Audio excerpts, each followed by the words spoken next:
Bonjour, je te retrouve encore avec beaucoup de plaisir. Mais oui, afin qu'ensemble nous puissions continuer à grandir. Hier, nous avons vu ensemble que la prière secrète, c'est-à-dire dans ton cœur, sans énoncer quoi que ce soit, la communication avec Dieu ainsi te permet de dire tout ce qu'il y a à dire. Aujourd'hui, nous avançons pour voir ce qui s'est passé entre les quimboiseurs, les magiciens et le roi. Je profite pour dire au petit malin qui aime me devancer, ne lis pas la suite, marche avec moi, il ne faut pas être pressé. Nous allons lire dans Daniel 2, versets 7 à 9, mais juste avant, nous allons prier. Ô notre Père et notre Dieu, merci pour la parole. Merci pour l'instruction que nous recevons. Que le Saint-Esprit continue de nous éclairer, afin que nous puissions jour après jour marcher dans tes voies. Nous t'avons prié au nom de Jésus et pour ta gloire éternelle. Amen. Daniel 2, versets 7 à 9. Nous lisons. Ils répondirent pour la seconde fois. Que le roi dise le songe à ses serviteurs, et nous en donnerons l'explication. Le roi reprit la parole et dit, je m'aperçois en vérité que vous voulez gagner du temps, parce que vous voyez que la chose m'a échappé.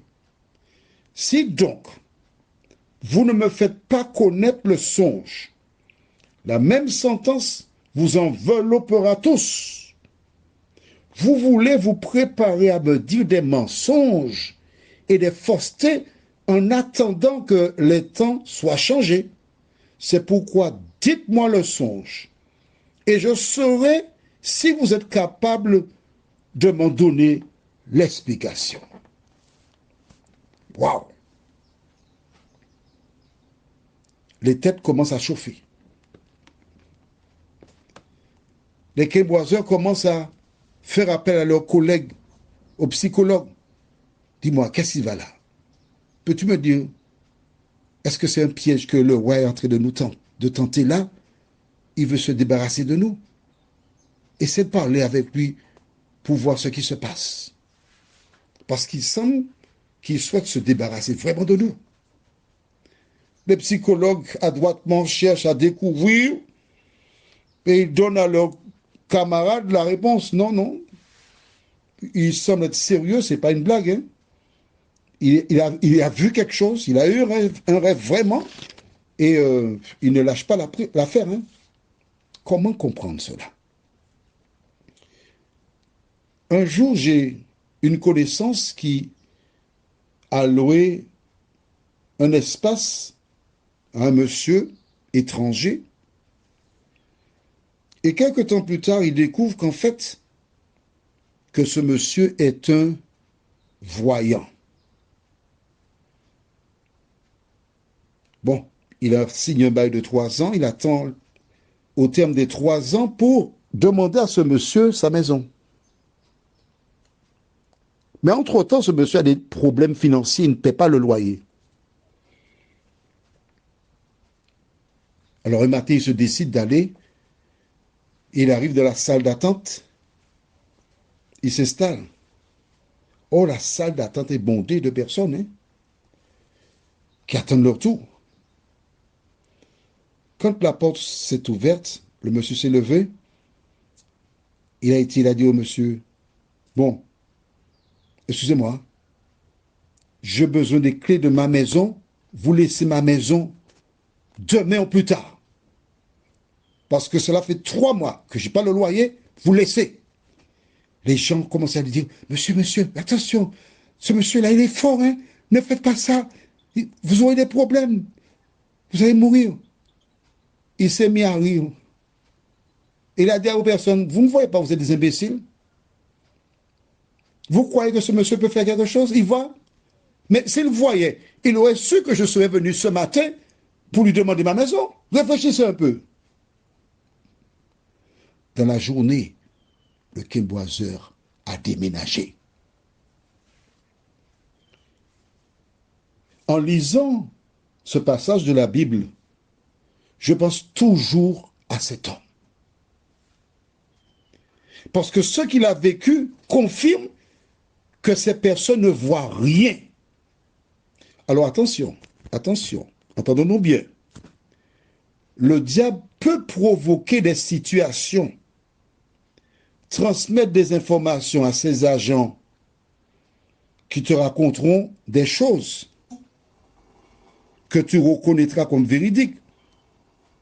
Il peut envoyer un individu mettre chez toi quelque chose, le révéler à son agent qui te dit, bon, il y a une personne qui est passée, qui a déposé telle chose, tel endroit. Et quand toi tu vois ça, tu dis, c'est vrai, oui.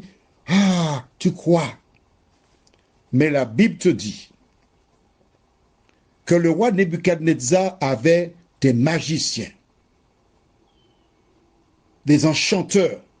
Les Chaldéens sont les personnes qui, comme les magiciens, c'est une branche, mais c'est la même famille. Et ces personnes étaient incapables de révéler à Nebuchadnezzar ce qu'il a eu comme songe. Je peux te dire que les magiciens sont forts. Hein? Je me rappelle, j'étais en classe à Sainte-Marie, au primaire peut-être, CE1, et un magicien qui devait venir, et on avait demandé aux enfants d'apporter 20 centimes pour aller voir le magicien. Mais mes parents qui sont croyants m'ont dit, tu seras exempt de classe cet après-midi-là. Le lendemain, mes petits camarades, leurs yeux brillaient, ils racontaient, il a pris un foulard, et puis il a mis le foulard dans son chapeau, et puis il y a un oiseau qui est sorti, qui a volé. Et c'est vrai. Plus tard, sans payer de 20 centimes, il y avait des émissions en télévision le samedi soir où les magiciens venaient. Ils faisaient des tours et les gens applaudissaient. Mais je ne te cache pas qu'il y a longtemps que je ne regarde plus la télévision. Même pas les matchs de football. Je vais au lit avant 20 h, je ne regarde pas ces choses. Mais j'ai réfléchi. Lorsque tu ne vas pas chez le quimboiseur, le diable s'organise pour emmener une émission dans ta maison pour que tu vois ces hommes à l'œuvre.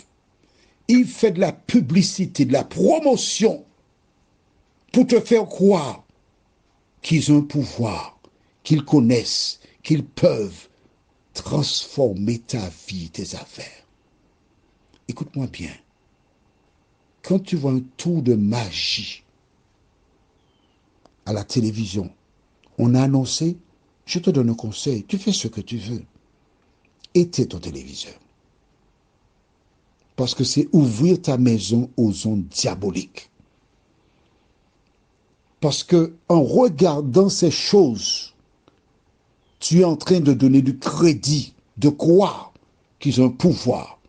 Alors que Jésus t'a dit, tout pouvoir m'a été donné. Ne regarde pas ce genre d'émission.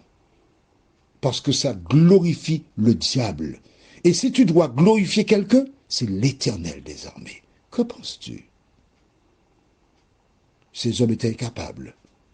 Nous continuerons demain matin, voir jusqu'où ils iront. Prions. Notre Seigneur et notre Dieu, merci pour la parole. Merci d'éclairer toutes celles et ceux qui avaient l'habitude d'aller voir les quimboiseurs, de leur démontrer qu'ils se sont plantés royalement et qu'il est temps pour eux de se souvenir que celui qui a tous les pouvoirs, c'est l'Éternel désormais. Merci Seigneur de nous aider à grandir en toi, à saisir ta parole, à y mettre notre foi, car ce n'est qu'ainsi que nous éviterons d'aller jeter notre argent pour donner ce que tu nous donnes, le peu que nous avons, aux agents de Satan. Fais-nous du bien, nous t'en prions. Au nom de Jésus et pour ta gloire éternelle. Amen. Je te souhaite une bonne journée sur le regard de Dieu. Et n'oublie pas, Jésus a tous les pouvoirs.